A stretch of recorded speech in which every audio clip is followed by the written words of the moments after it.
हर खबर पर होगी आपकी पकड़। डाउनलोड कीजिए एबीपी लाइव ऐप। देश की सबसे ज्यादा आबादी वाला राज्य है उत्तर प्रदेश और कोरोना के मामले में उत्तर प्रदेश की स्थिति महाराष्ट्र या दक्षिण भारत के कुछ राज्यों से बेहतर जरूर है, लेकिन चुनौतियां बहुत ज्यादा हैं। यूपी की बात करें तो यूपी में 1184 कोरोना पॉजिटिव मामले अब तक सामने आए हैं और यहाँ 816 ऐसे लोग हैं जो कि सीधे सीधे तबलीगी जमात से जुड़े हुए हैं।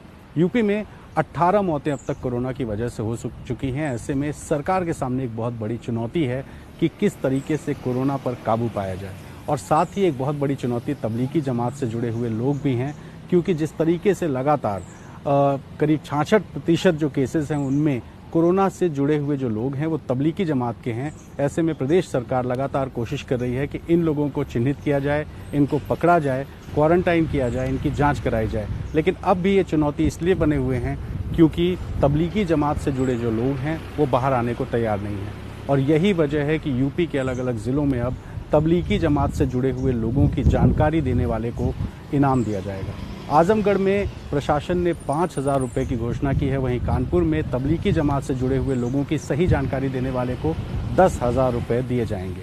अगर जमात की बात करें तो जमात एक बहुत बड़ी चुनौती इसलिए भी है क्योंकि इलाहाबाद यानी जिसको प्रयागराज कहते हैं, प्रयागराज में 30 लोगों की गिरफ्तारी की गई है और इन 30 लोगों में 16 लोग विदेशी हैं, 7 इंडोनेशिया के और 9 थाईलैंड के।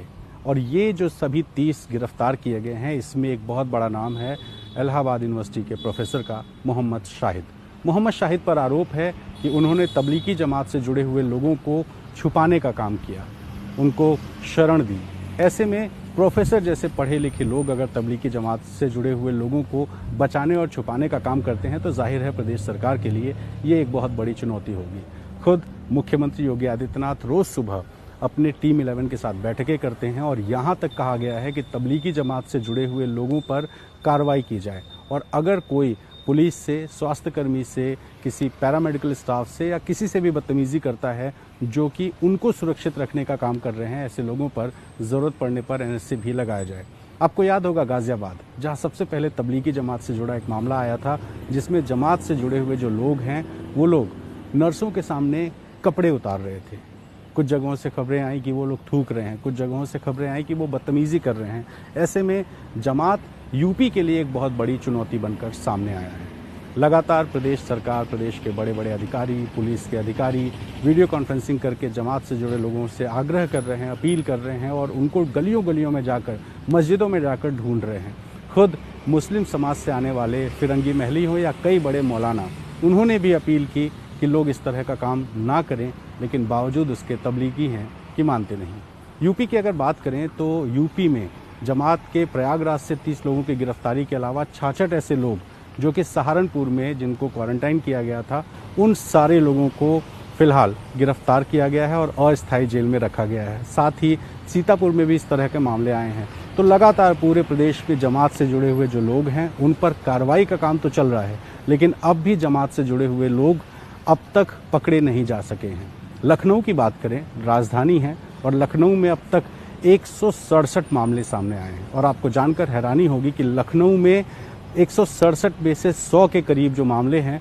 इसके अलावा यूपी में आगरा एक बहुत बड़ी चुनौती है प्रदेश सरकार के लिए। 250 से ज़्यादा अब तक मामले सामने आ चुके हैं और यहाँ भी जमात से जुड़े लोगों की संख्या बहुत ज़्यादा है।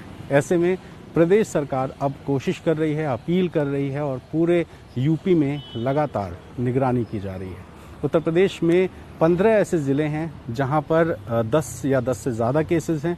उन सभी ज़िलों में साफ कहा गया है कि कोई भी छूट लॉकडाउन के दौरान नहीं दी जाएगी। हालांकि जो बाकी ज़िले हैं जिनमें 10 से कम केसेस सामने आए हैं, उन ज़िलों में केंद्र सरकार के गाइडलाइंस के मुताबिक कुछ रियायतें ज़रूर दी गई हैं, लेकिन सोशल डिस्टेंसिंग का पालन करने को भी कहा गया है।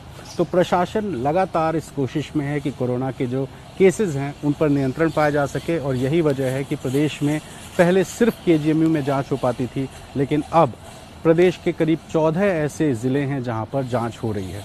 और प्रतिदिन अगर हम बात करें तो 1000 से ज़्यादा जो जांच होती है, और पूरे प्रदेश में 3000 से ज़्यादा जो जांच होती है, उसमें पहले जो संख्याएं थी वो बहुत कम आती थी। लेकिन जैसे जैसे जांच की क्षमता बढ़ती जा रही है, वैसे वैसे जो पॉजिटिव केसेस हैं उनकी संख्या भी बढ़ती जा रही है। रोज़ औसतन 100 के आसपास पॉजिटिव केसेज आ रहे हैं, जो यूपी के लिए बहुत बड़ी चुनौती बने हैं। लगातार मुख्यमंत्री जिनके पिता का निधन हुआ सोमवार को, वो अपने पिता के निधन के बाद भी उनके अंतिम दर्शन को नहीं जा सके, और सिर्फ इसकी वजह रही कि जिस तरीके से प्रदेश में कोरोना एक चुनौती बनी है, इसको देखते हुए प्रदेश की जिम्मेदारी मुख्यमंत्री योगी आदित्यनाथ के पास है और उन्होंने अपने घर ना जाने का फैसला किया। यानी आप समझ सकते हैं कितना संवेदनशील मामला है, और इस संवेदनशील मामले में भी कुछ ऐसे लोग जो कि समाज के खिलाफ हैं, समाज के विरोधी हैं, और वो जमात से जुड़े हुए हैं, और ये जब सामने आ रहे हैं, इनके बारे में जानकारी मिल रही है, तो जाहिर है कि ये एक चुनौती है।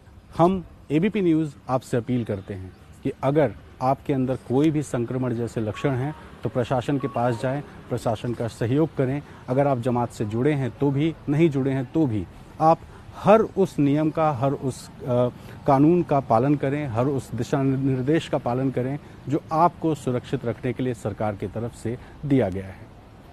एबीपी न्यूज़ आपको रखे आगे।